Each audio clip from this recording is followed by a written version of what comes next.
Hello, everyone, and good evening. Thanks for joining us for Monk Chat this Friday night here at Empty Cloud Monastery.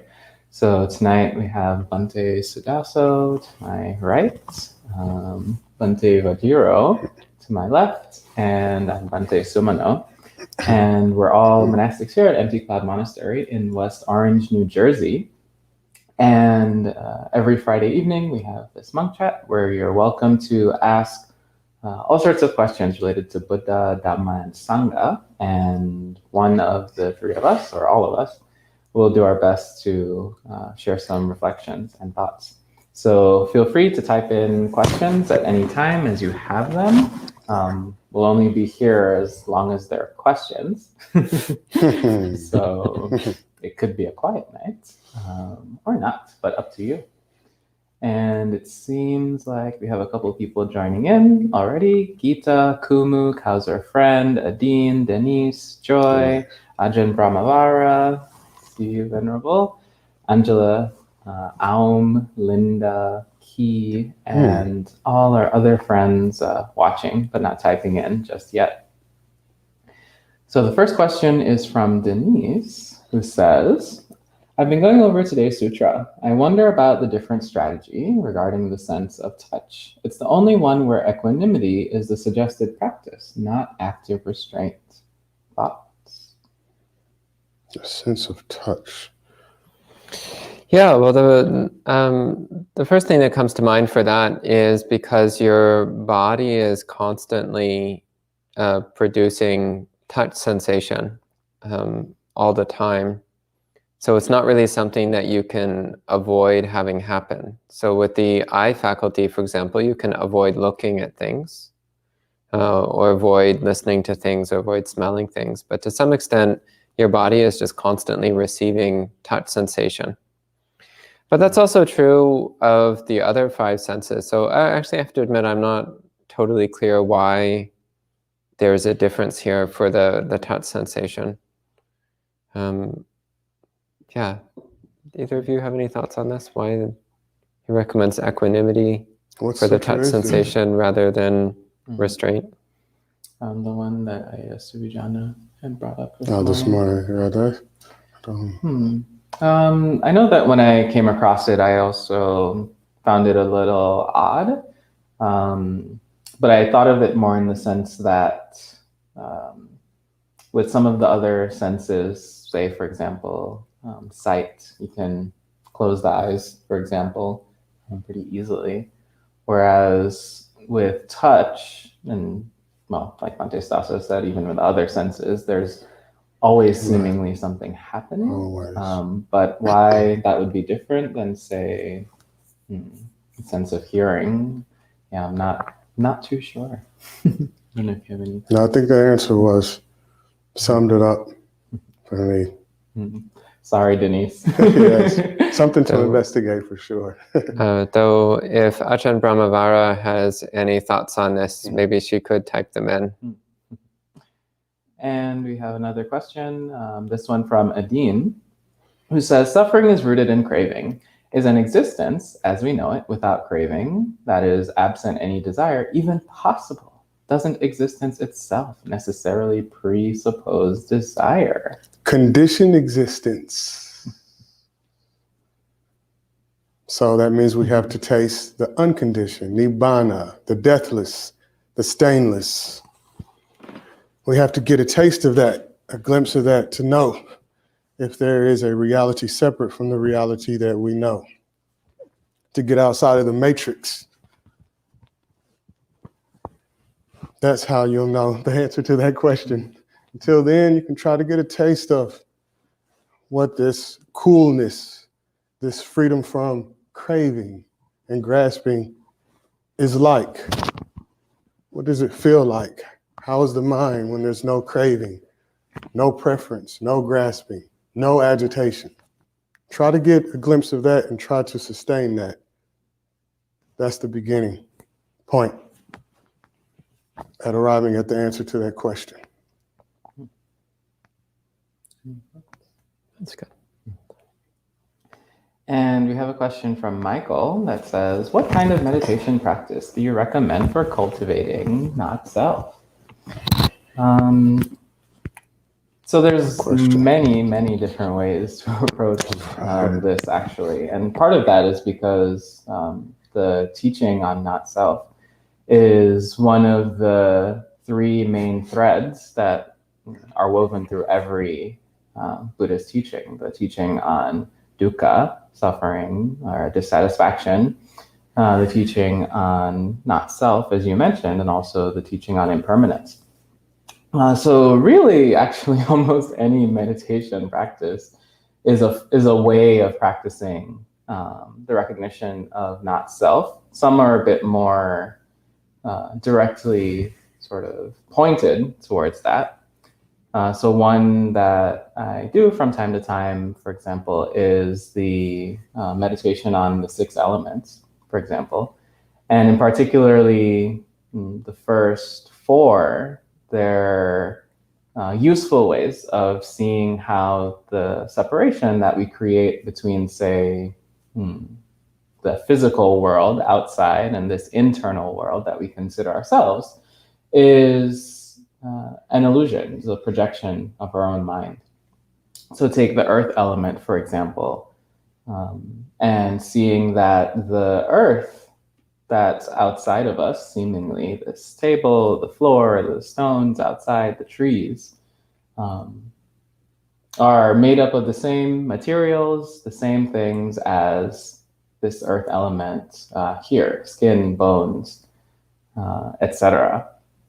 And so that sort of practice of reflecting on how what we create divisions around or categorize or keep into what's ourself and what's not ourselves is this activity of mind that we're doing. And we can start to break that down with meditation, for example, like that of Vipassana meditation.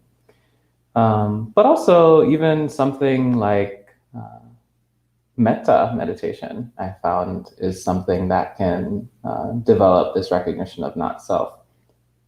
Because you start to step outside your thoughts, your feelings, what you need and want, and start to expand your awareness, expand your heart outwardly in limitless and boundless directions. And when you do that, you start to shave down the ego, start to stop making things all about me, myself, and who I am.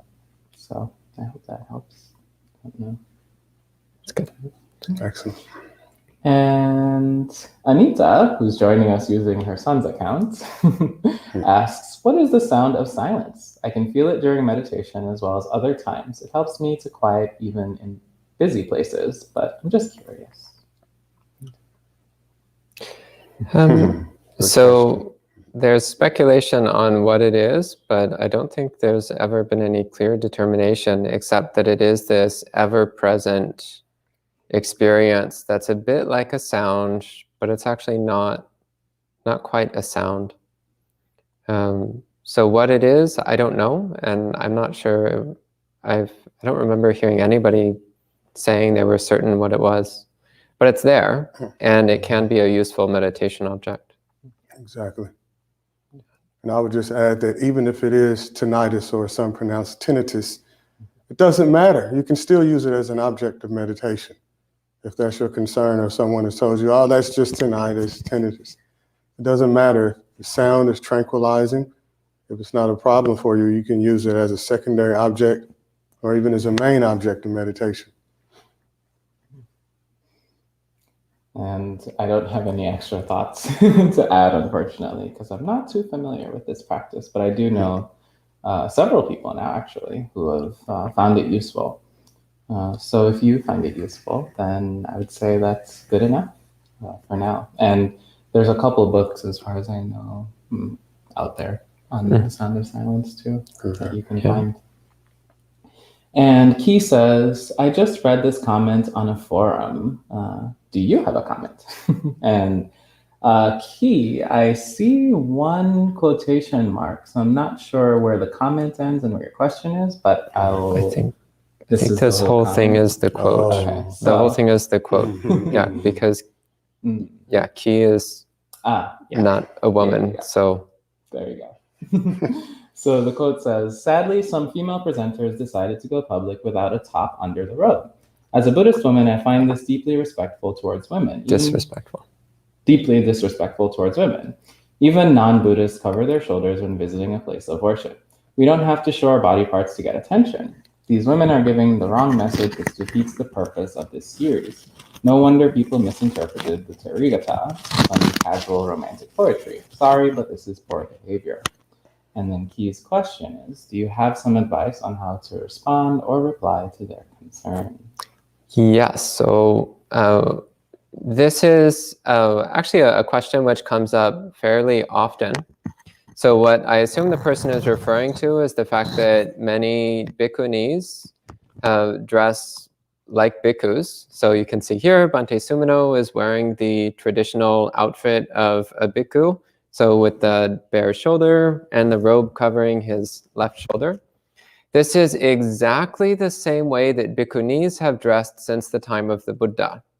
So both bhikkhus and bhikkhunis have the same uniform, which is to have the right shoulder exposed, especially whenever one is inside a monastery or a temple or in the presence of a Buddha image or a senior monastic. The change that happened was when monastics started to live in cold areas such as northern China. Then they started to wear long sleeve garments under their robes, and that was for both men and women. So there was no distinction in China between, again, male and female outfits were the same.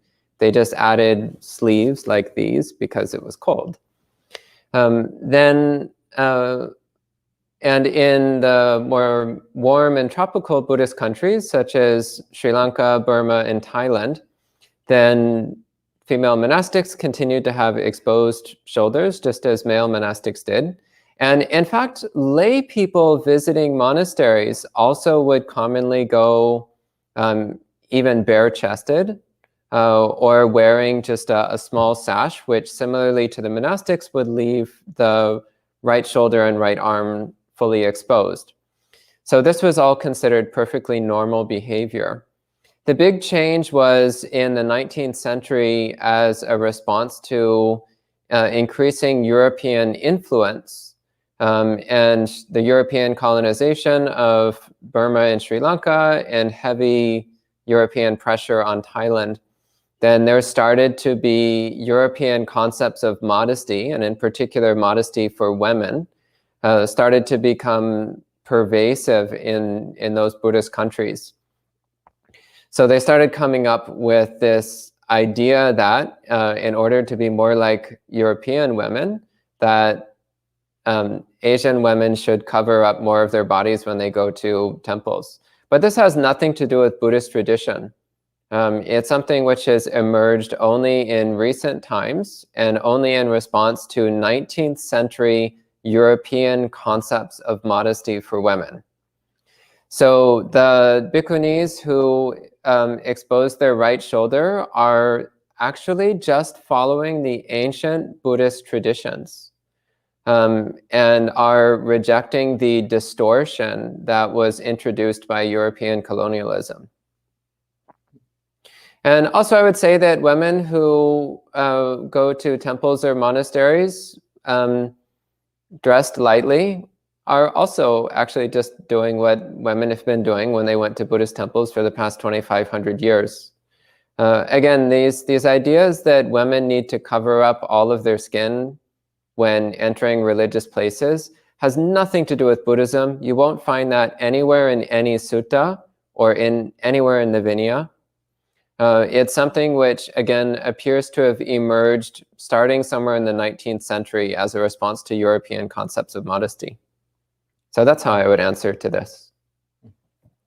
Excellent. And we have a question from Henley who says, Venerables, what's the highest stage of awakening a layperson or householder can attain? What does it take to attain? As we still have to earn for a living and desire to gain and progress financially. Well, the highest stage of awakening that any person can attain is full enlightenment. And what would it take to attain? Letting go of all desire. And when you do that, you'll have no need to earn a living or have the desire to gain and progress financially. It's actually pretty straightforward. But what I'm hearing in your question is that there are some people who want to still earn a living and like the desire to gain and progress financially. And if you have that, then you won't attain full enlightenment. So the choice is kind of up to you, actually. And Kumu says, is there a guided meditation on body parts in the YouTube playlist collection at Buddhist Insights website? A friend is looking for such guidance. There might be, but it's not commonly taught to lay people, and it's not commonly taught publicly. But there might be. Once in a rare while, we have a meditation like that. If there's sufficient request for it, I might do it one of these days. And Ajahn Brahmavara, referring to the question earlier about equanimity regarding sensation, touch sensation, says, not sure, perhaps it's referring to the experiences of feeling touch where there is no way of avoiding that touch. That is our own bodily processes, like the touch of air or of clothing on the body, etc. Thank you, Venerable. And welcome to some other friends showing in, Amaranta, Mark. And Mark has a question. What would be the main difference between Hinayana and Theravada practices? Well, I'm happy that you recognize there's a distinction between the two. So the term Hinayana appears to have emerged during the development of the Mahayana schools of Buddhism. And it appears to have emerged somewhat as a straw man. So a imaginary figure of a lesser or distorted form, self-centered form of Buddhist practice, which was set opposite the open-hearted, compassionate mindset, which one is trying to cultivate in Mahayana. Whether or not there actually has ever in the history of Buddhism been a Hinayana tradition is extremely doubtful. Again, it appears to have been a straw man that was created by the development of Mahayana philosophy. So again, central tenets of the supposed Hinayana are self-centeredness, which is diametrically opposed to Theravada practice, which is all about letting go of and overcoming, transcending the sense of self. Another supposed Hinayana practice is the absence of compassion, which again, Theravada contains a tremendous amount on practicing compassion and kindness and the importance of doing so. Hinayana also supposedly believed that phenomena have absolute real existence, which again is opposite to the Theravadan perspective that phenomena cannot be described as existing or not existing. And that all phenomena are impermanent, ephemeral, insubstantial, intangible. There's a number of other important distinctions like this, but these are usually the main ones that come up. And Key, referring to the earlier question about the bare shoulder, says, I remember Ayasoma saying there are pictures. Do you know where I can find them? I tried Googling, but can't find them. Send us an email. Yeah, and we can get you the resources. And Mariette says, this is my very first chat. Thank you so much for this. Do you have any advice on how to uncover resistance? It's been a journey in my meditation and life, but the clarity is difficult.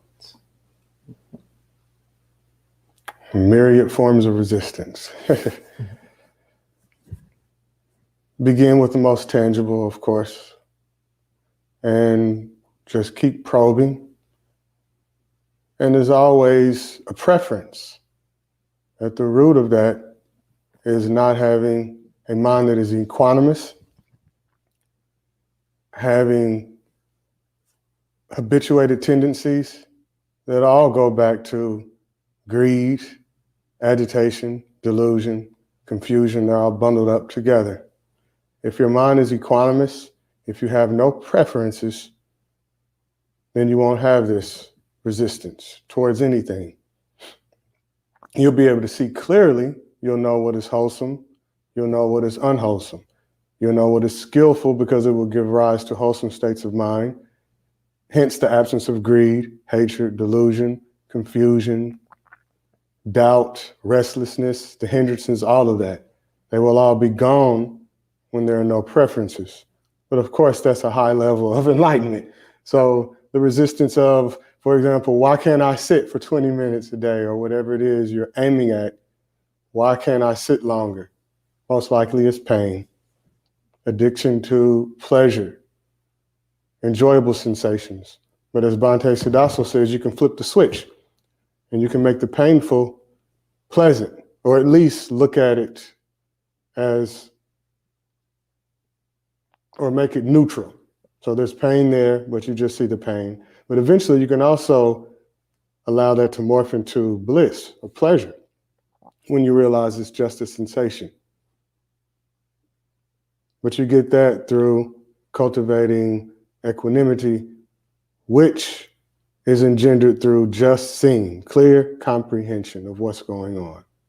What is arising on a momentary basis? This resistance. You label it resistance. Then you let go of that label, you let go of resistance, and you just see. Just see. It is possible. It's difficult, but it's possible to just see. Thank you. And Michael says, is a judgmental feeling towards a person more of an aversive thought or more of a delusional thought? Can you recommend any practices for suspending judgment on other people? Yeah, there's a couple. To answer the first part of your question, is it more of an aversive thought or a delusional thought? Well, it's both, actually. So there is the aversion that can be felt or experienced from feeling critical of someone, and that's grounded in the delusion that that thought will bring us some well-being or some satisfaction. But it only brings us pain and suffering, actually. And also, it's usually based on a misperception or a wrong perception of whatever is going on. So I like actually that the Venerable Thich Nhat Hanh, a Vietnamese monk, one of his mantras, I guess you could say, that he asked his students to reflect on is, "Are you sure?"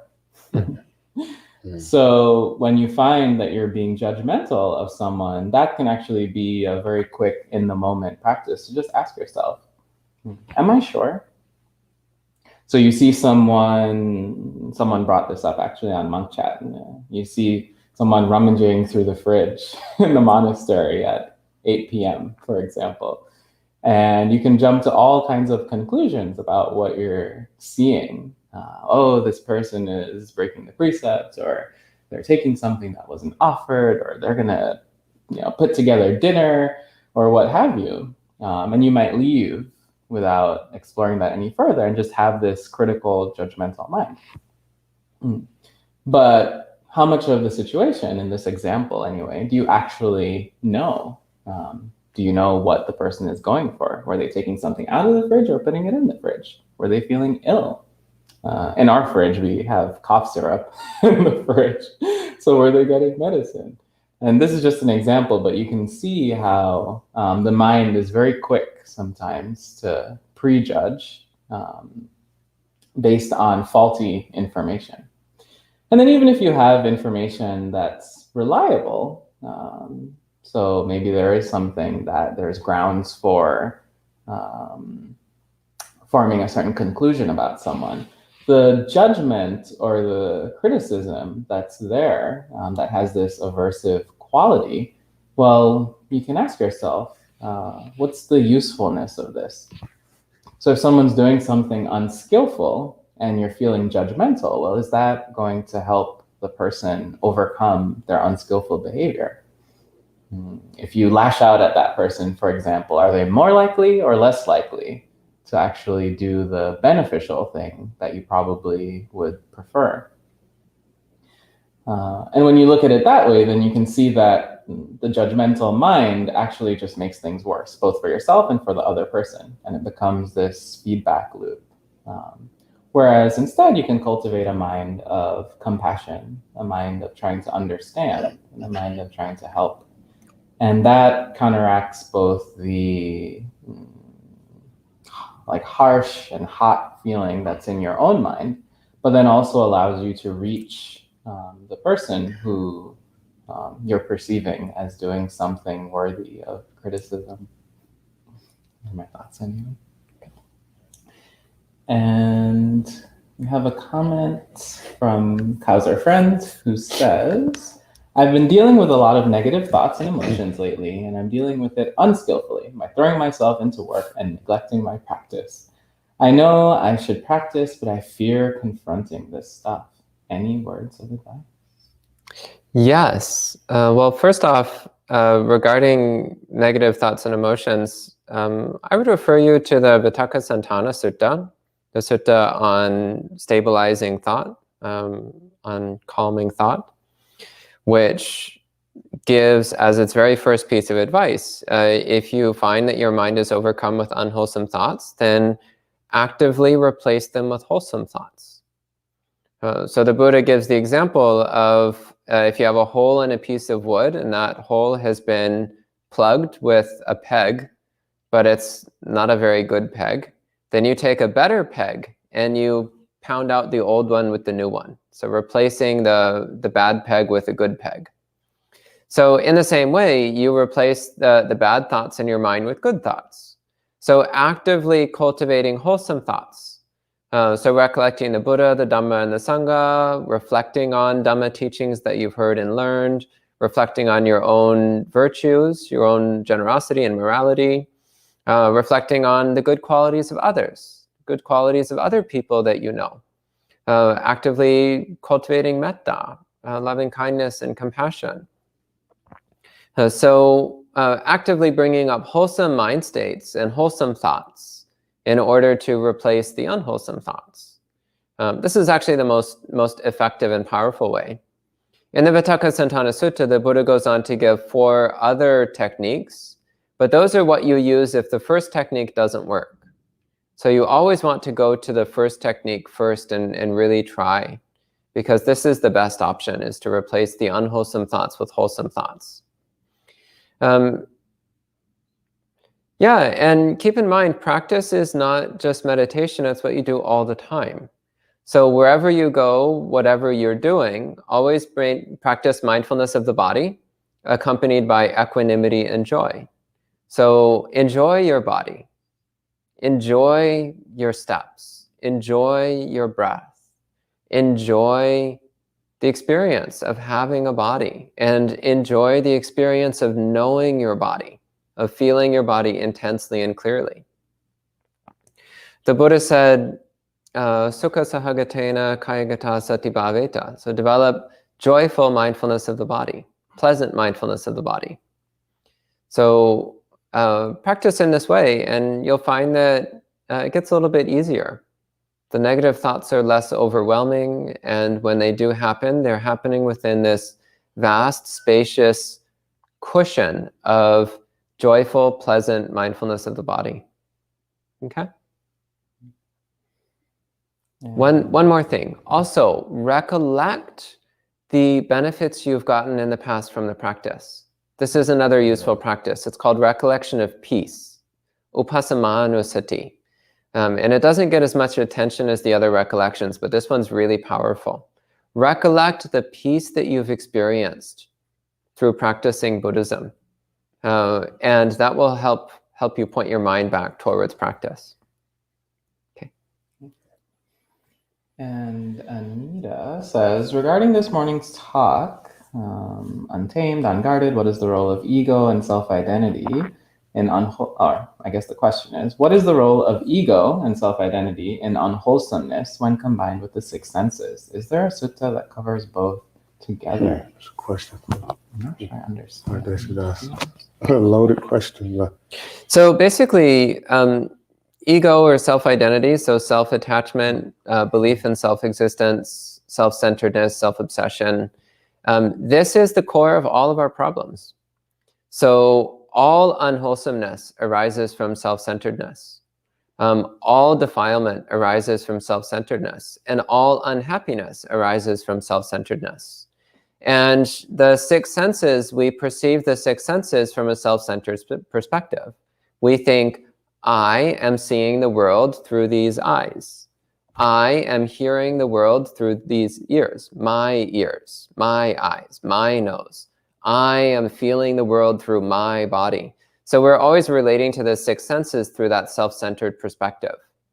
So is there a sutta that covers both together? Yeah, lots, dozens. Read the suttas.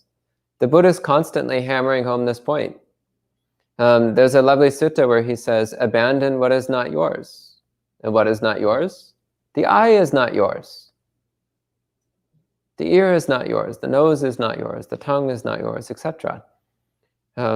So this is a central Buddhist concept. Ego, self-identity, self-obsession, this is the root of all suffering. So one practice is to observe the sensory process without thinking of it in terms of me or mine, but just observing. There is seeing, there is hearing, there is smelling, but just relating to it as an impersonal process that unfolds based upon conditions.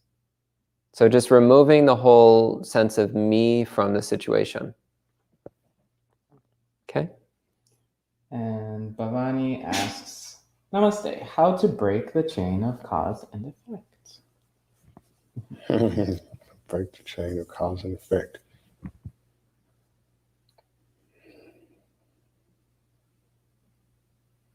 Well, as long as you're in conditioned existence, there's cause and effect. As long as there's some type of action, there will be vipaka, result, the fruit of that action. You'd have to step outside of conditioned existence. You'd have to become awakened, Buddha. Okay.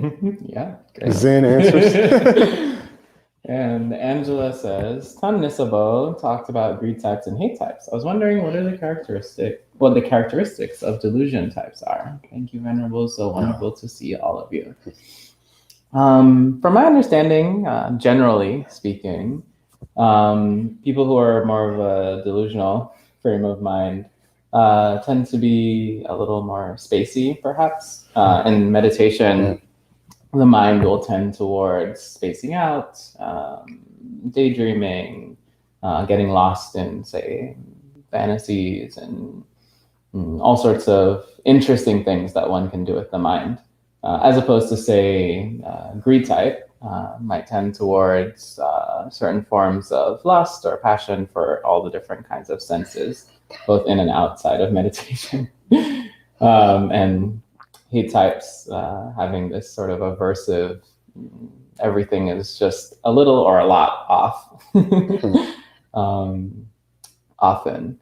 Delusional types also perhaps have a harder time grasping certain concepts, especially when it comes to doctrinal things.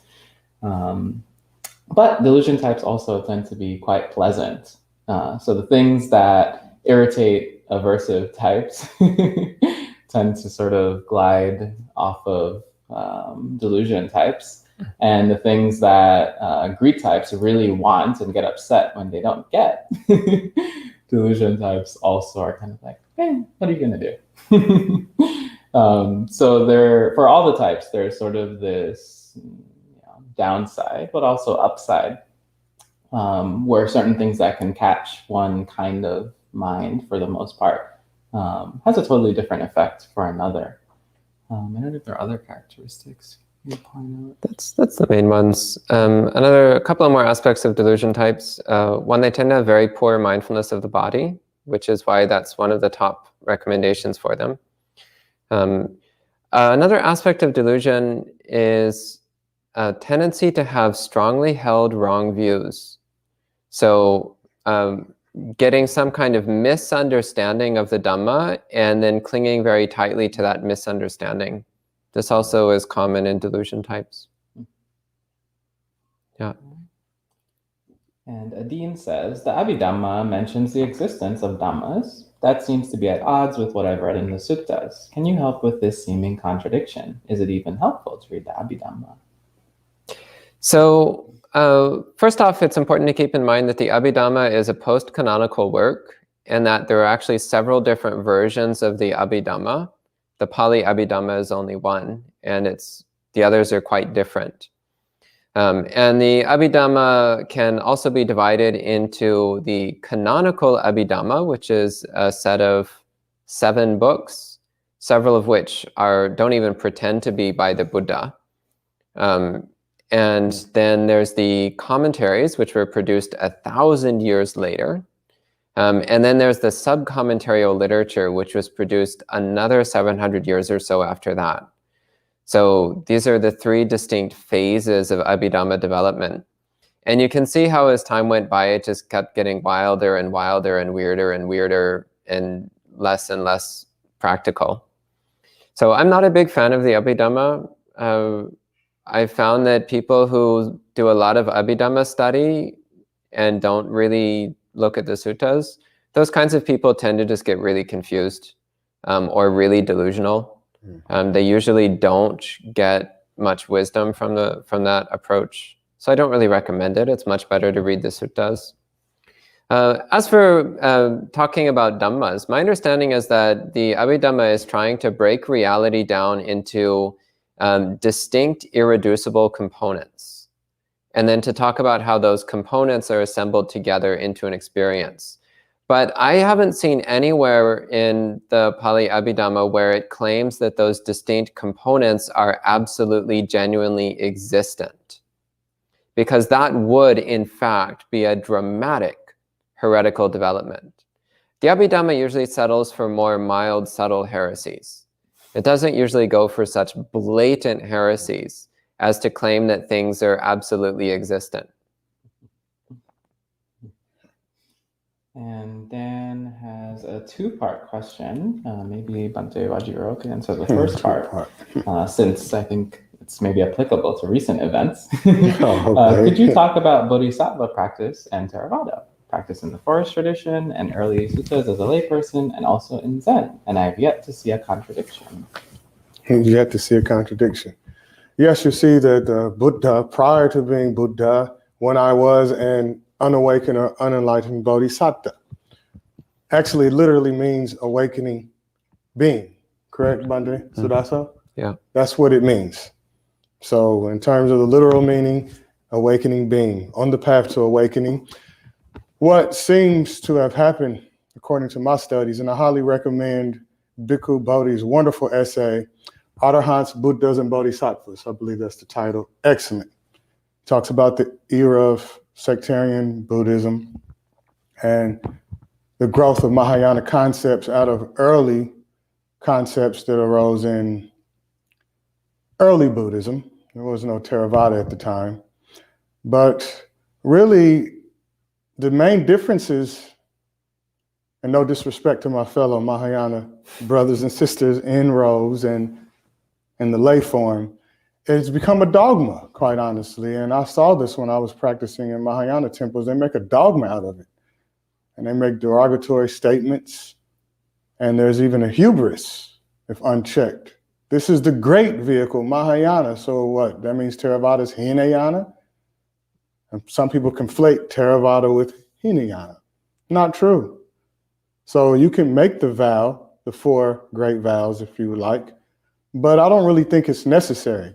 As long as if you have the aspiration to awaken, there will be compassion by the very aspiration of awakening, because that means you understand suffering and you see that existence as it is subject to stress and suffering. On all levels, all sentient beings experience that.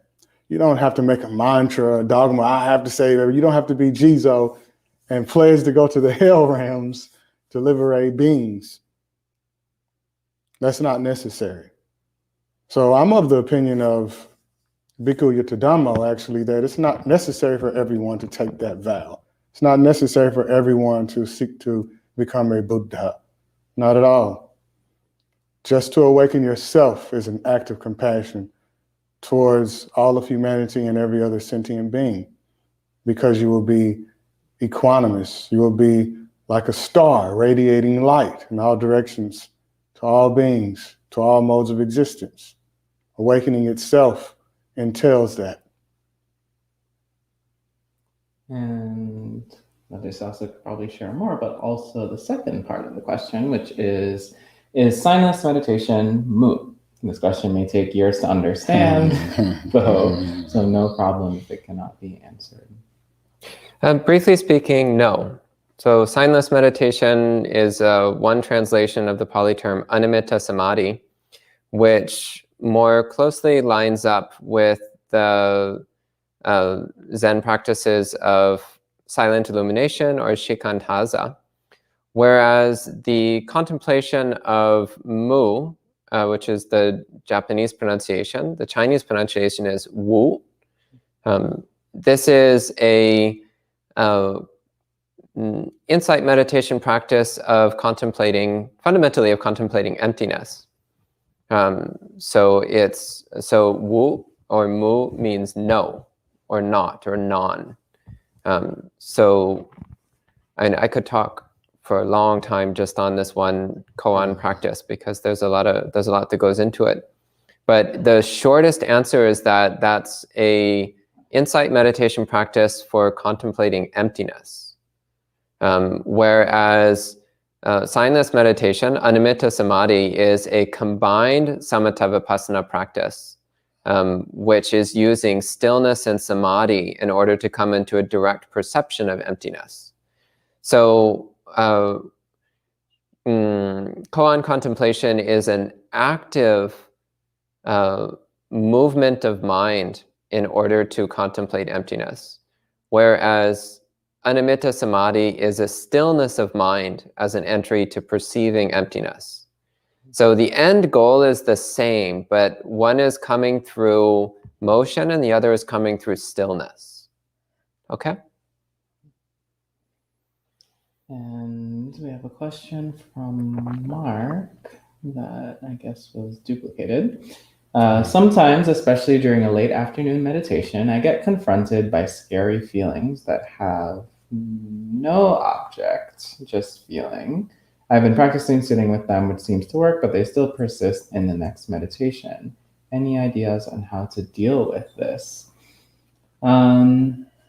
Scary feelings that have no object, just feeling. So I assume that you mean that you're experiencing some sort of emotion or feeling, fear, but you can't trace exactly where it's coming from. That's what I understand by object anyway. And they seem to persist in meditation. Any other ideas on how to deal with this? Honestly, what you mentioned, which is sitting with them, especially if you can't trace, say, a cause or a root reason why they're arising, is very useful. So watching it with mindfulness, specifically, not necessarily watching it as a mental activity, but you can even make it into a form of body contemplation. So seeing how this maybe mental feeling also manifests in the body. This often happens when you're experiencing some kind of emotion. Some people might feel anger in a certain part of the body that might get hot or tense, might feel sadness.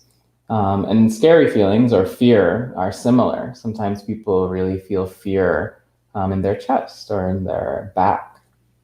So that can be one way of looking at that. And then pairing that with some sort of calming practice. So whether it's mindfulness of breathing, or even say mindfulness of the body, where you're both aware of this maybe tense sensation, but also aware that that's not the only sensation happening throughout the entire body.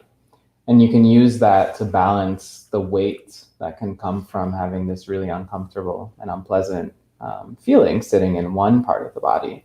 And say, paying attention to the hands or the feet, and like, oh, there is some pleasure there. There's some neutral sensation there. And that can be spread to the areas that are tight, to the areas that are uncomfortable. But just because you're experiencing something scary or unpleasant or fearful doesn't necessarily mean that something is going wrong per se. You've lived countless lifetimes, for example, and this could be you experiencing the fruits of some past actions that you've lost track at this point of what even set it into motion. So people tend to experience this with and other things, just going through the day. You're just going about your day and everything's great, and wham, you get hit with anger or sadness or irritation. And you can't tell where it's coming from because it's been so disconnected from its cause. But all you have to do is be aware that that's happening, and it also tends to go away on its own. So we don't want to feed it, but we also don't want to ignore it, because ignoring it is actually another way of making sure that it sticks around longer than it needs to. And we have some more comments and questions.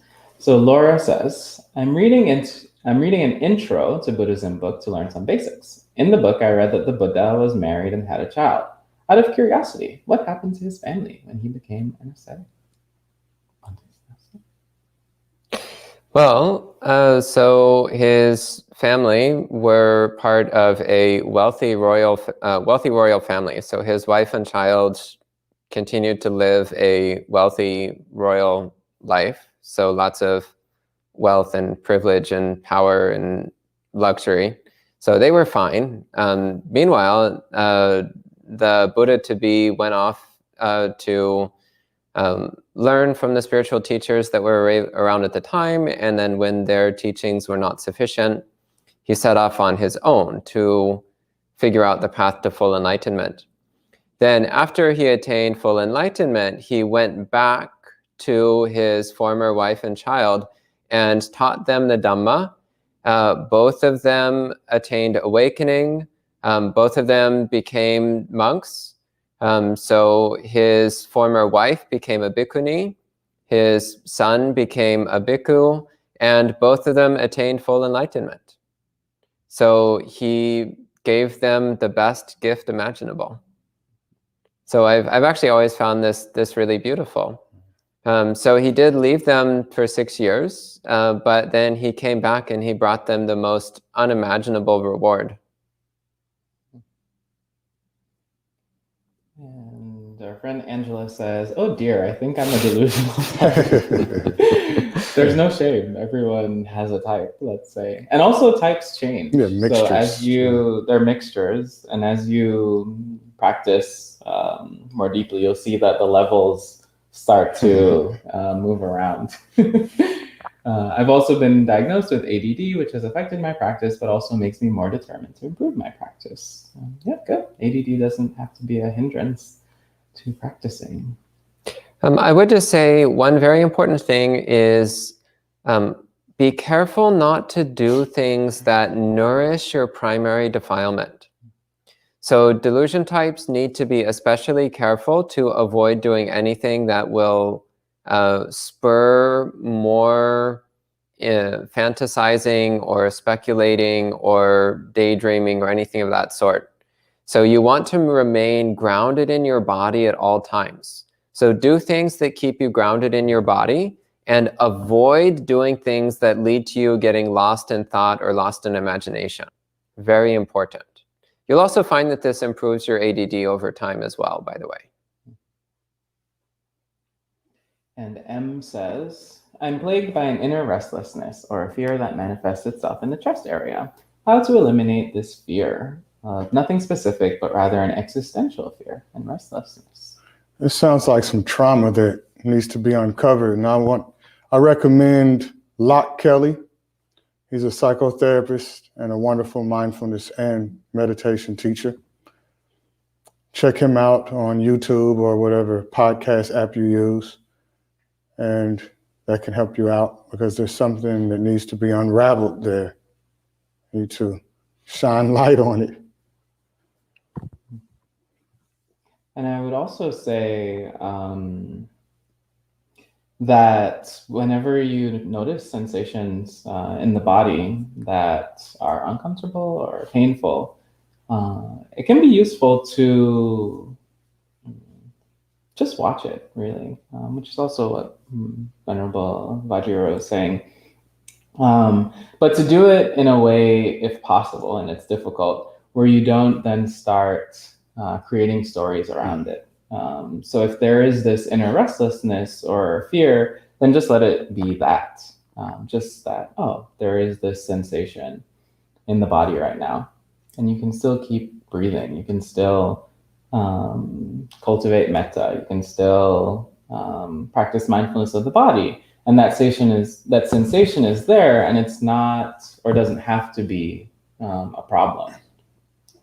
When you start adding stories, though, to these sensations, then it tends to make things worse. And it can be more difficult depending on what's happening. So definitely, if this is overwhelming or hard to manage, then seek out guidance. But in moments where it's not so strong, not so difficult to tackle, then just keeping it simple, actually, can do a lot. Because often we can agitate ourselves more than is necessary by just stirring up the mind with proliferation. But just keeping it grounded in the body, grounded in what this feeling, this sensation is like, can be very useful to take away the sting. And Bhavani says, is there any sutta which can help me understand cause and effect? Yeah, all of them. Y'all just need to read the suttas cover to cover. I keep saying over and over again, read all the suttas cover to cover. I'm really not joking. Anyway, as to a specific recommendation, I recommend the Chula Kama Vibhanga Sutta, the lesser discourse on karma. It's in the Majjhima Nikaya. I don't remember the number off the top of my head. Yeah, Chula Kama Vibhanga, the lesser discourse on karma. That's a great one. It's quite short and it's very to the point. And M has another question. How would you advise dealing with doubts about the doctrine of rebirth and karma? I mean, if I were 100% sure that both of them were correct, I would probably ordain today. You need to read Rebirth, Truth or Superstition, an essay and a book soon to be published by Bhante Vajrayana. Maybe I will hopefully give a class on that. It's a short essay, but I cover a lot from anecdotes and studies of Jim Tucker, MD, Dr. Ian Stevenson. I talk about the Tulku tradition, I talk about rebirth in other cultures, and about 8 pages. It's a lot.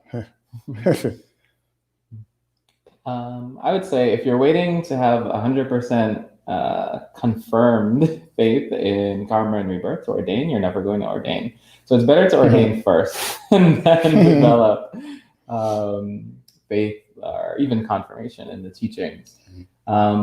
Because in the very beginning, especially, these are things, if you're coming from a certain background too, where they're not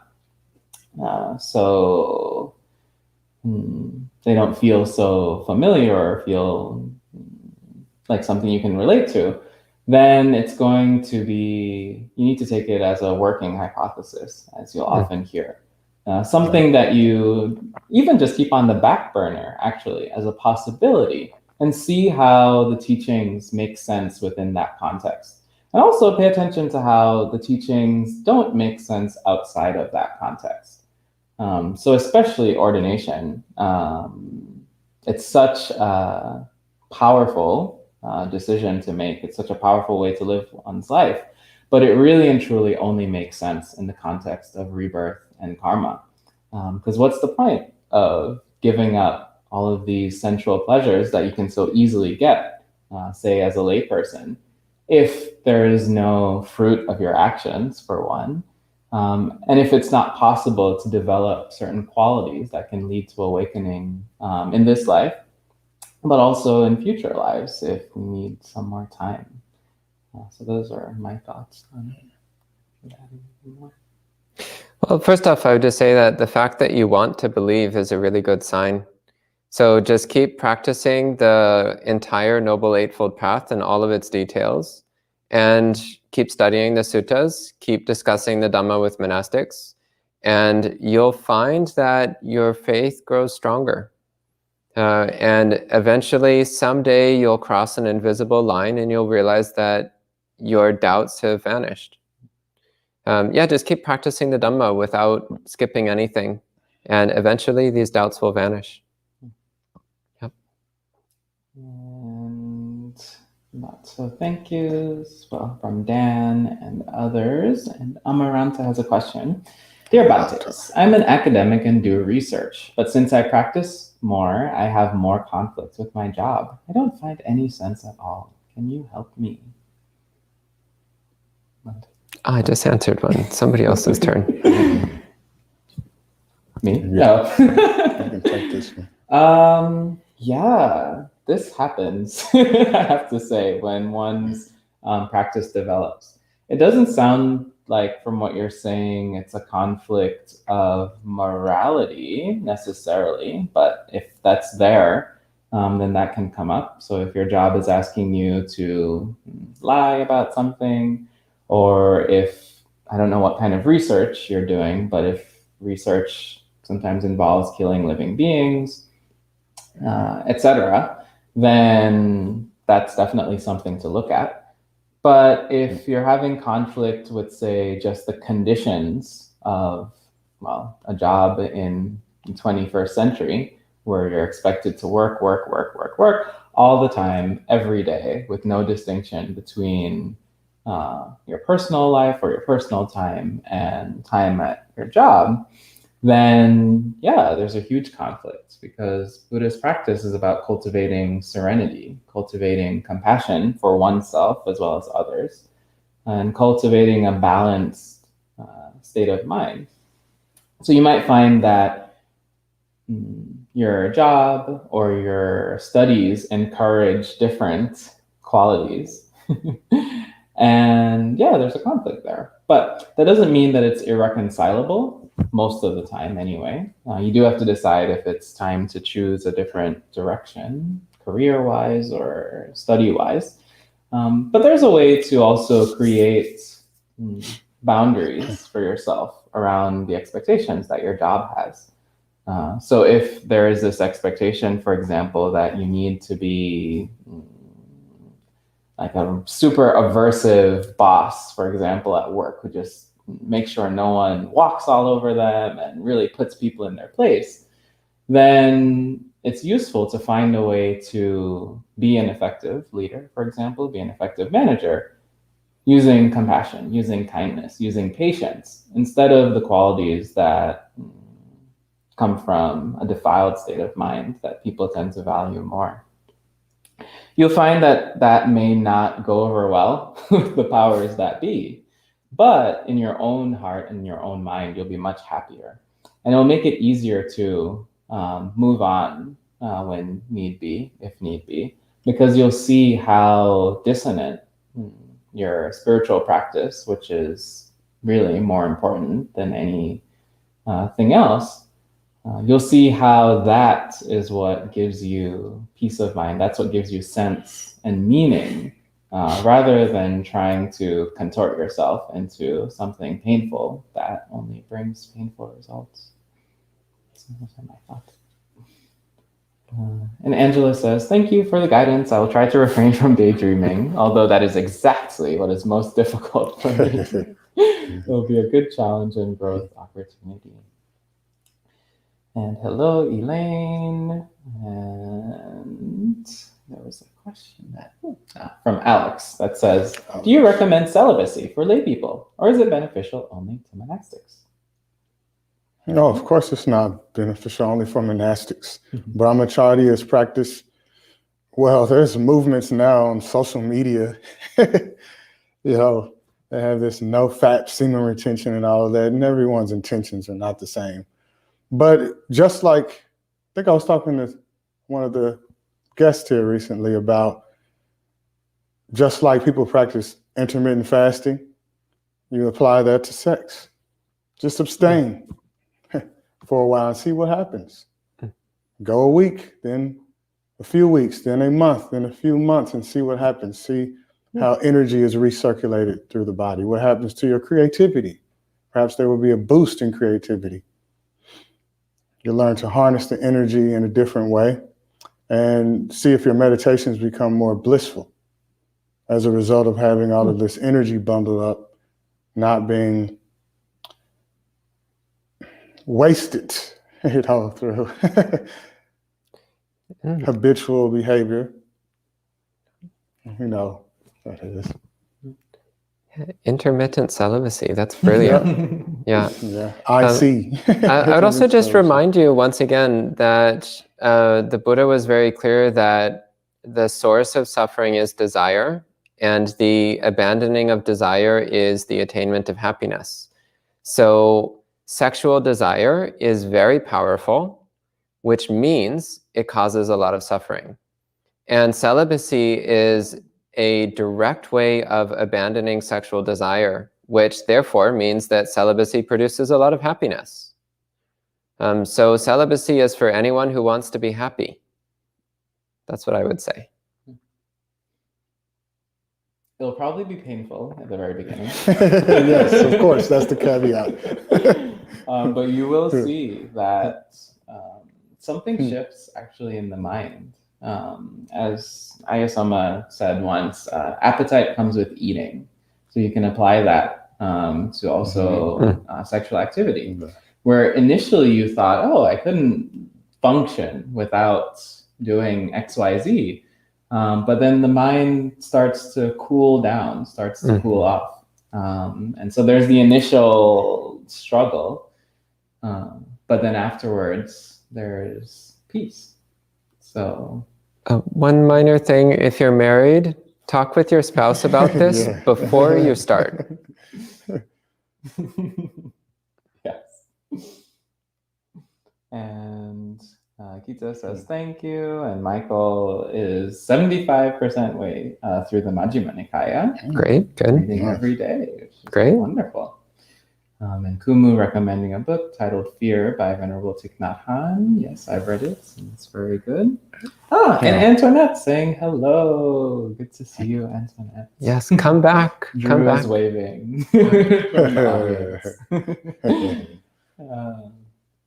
And Amaranta says, it's not a conflict of morality, but too much words and discussion, no practice at all. Yep.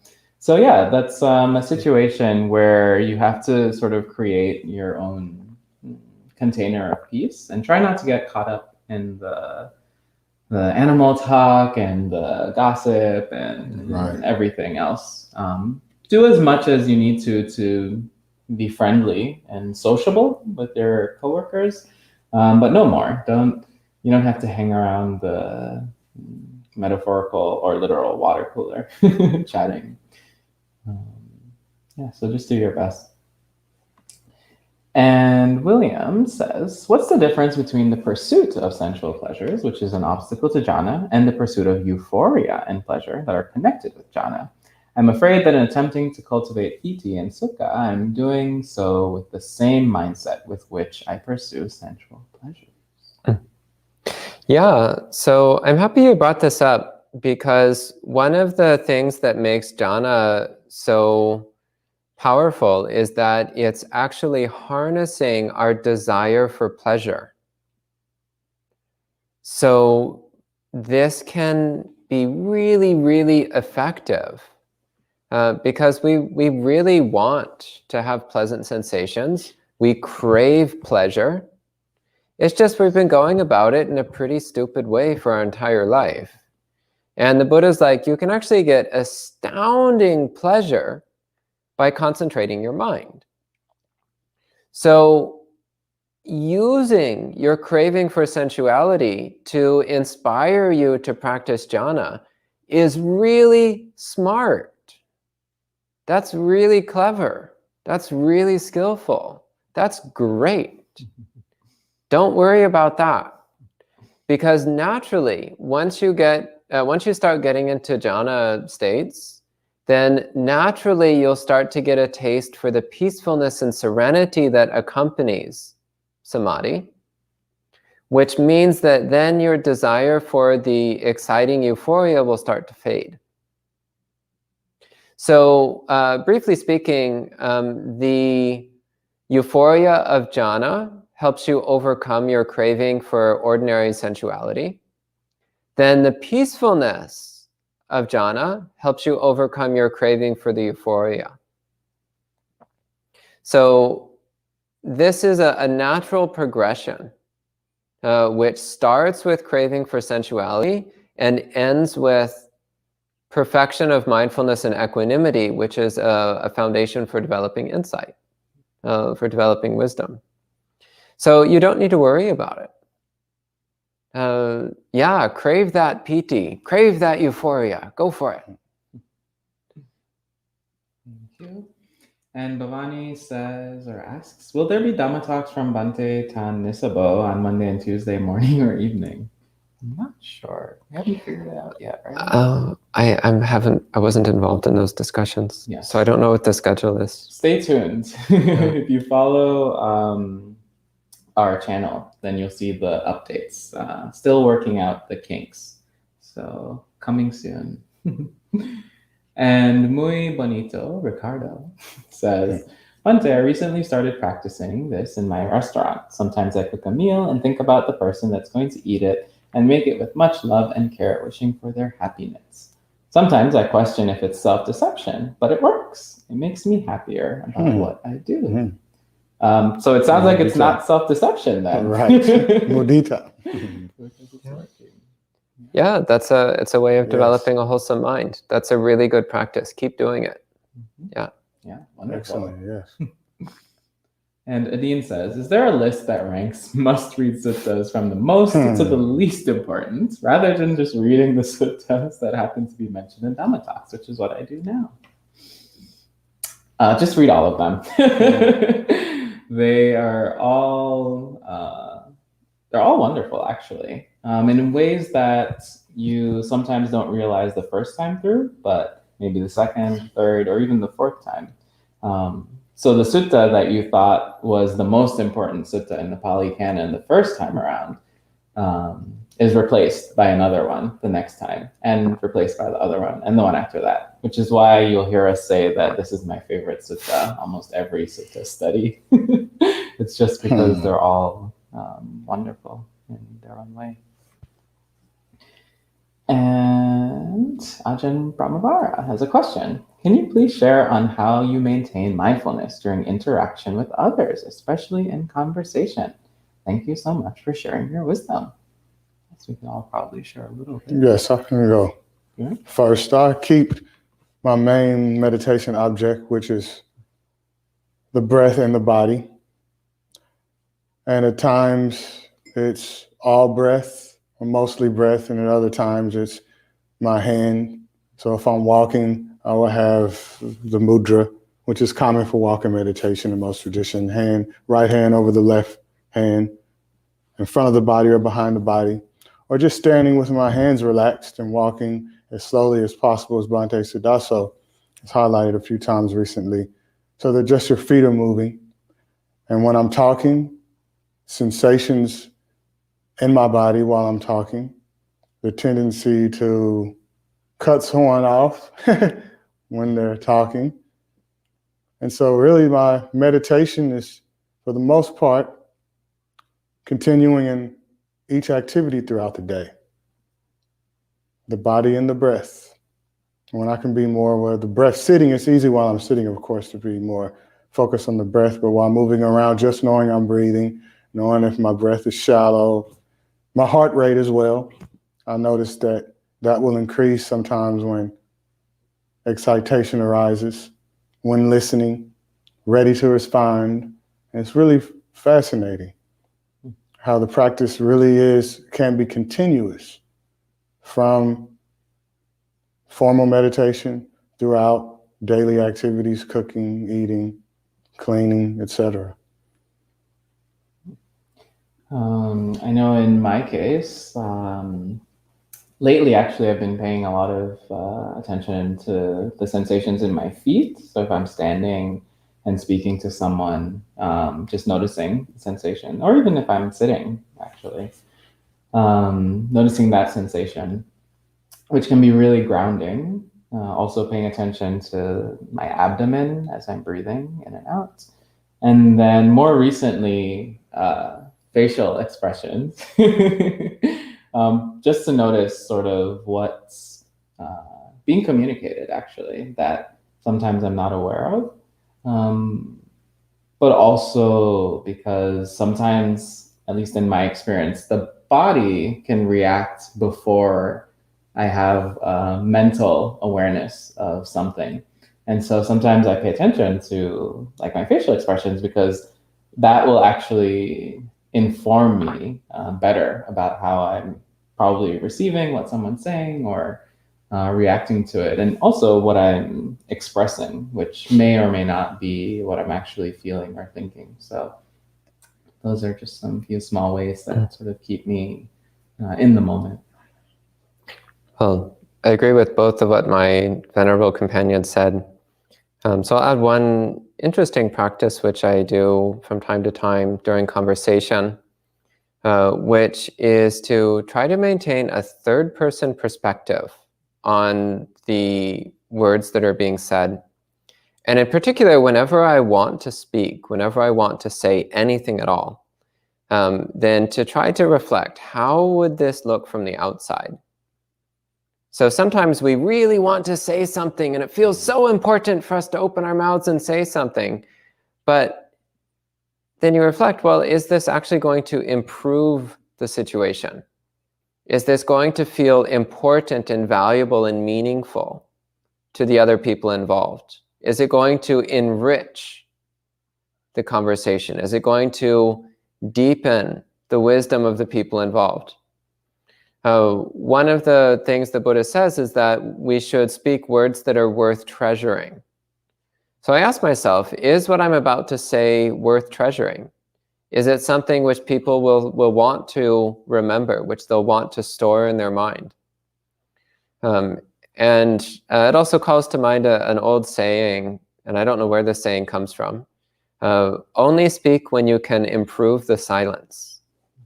So I also keep that in mind. It's like, am I about to improve the silence? Am I about to improve the conversation?